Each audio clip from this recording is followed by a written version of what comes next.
May pera ka, stable ang trabaho mo, walang major problem. Pero bakit parang may kulang?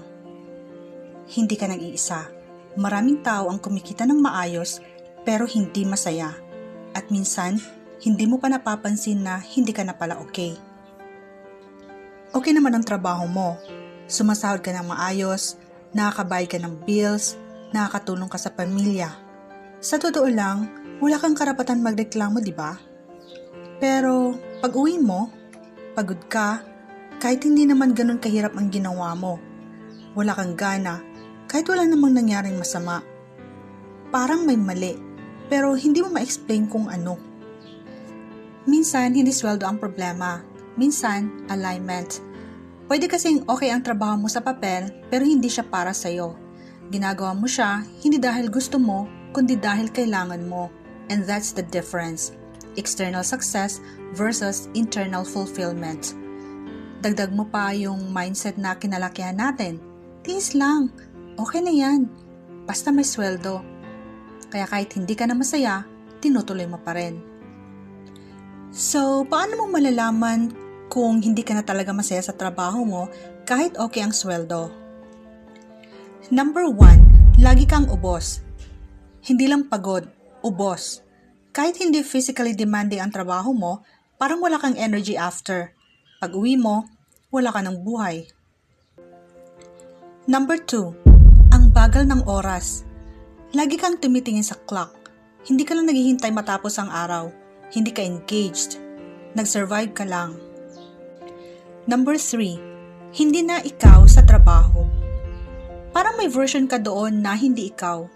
Parang maarte ka lang para mag-fit in. Number 4, wala ka ng growth. Paulit-ulit lang, busy ka, pero hindi ka umuusad. Walang excitement, walang development. Number 5, apektado ng buhay mo outside work. Madali ka nang mairita. Wala kang energy sa mga tao. Pati relationships mo, nadadamay na. Number 6, kahit day off mo, hindi ka okay. Dapat nagpapahinga ka, pero mentally, pagod ka pa rin. Hindi ka makarecharge. Number 7, madalas mong naiisip mag-quit. Kahit walang plano, kahit walang backup, basta gusto mo na lang tumigil. Number 8, nawawala na ang sense of purpose mo. Ginagawa mo yung trabaho, pero hindi mo na alam kung bakit. Hindi ka nawala ng trabaho, nawalan ka ng dahilan. Number 9, pakiramdam mo trapped ka. Hindi ka makaalis, hindi dahil gusto mo pa, kundi dahil kailangan mo yung sweldo, lifestyle, responsibilities, pamilya. This is what they call golden handcuffs. Number 10, mukha kang okay, pero hindi ka okay.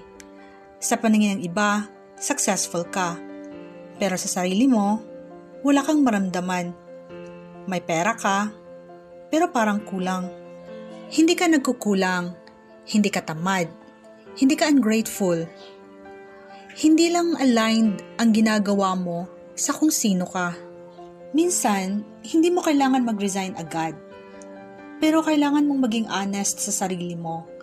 Kasi kung hindi mo aaminin, mananatili ka sa sitwasyon na okay sa labas, pero hindi okay sa loob.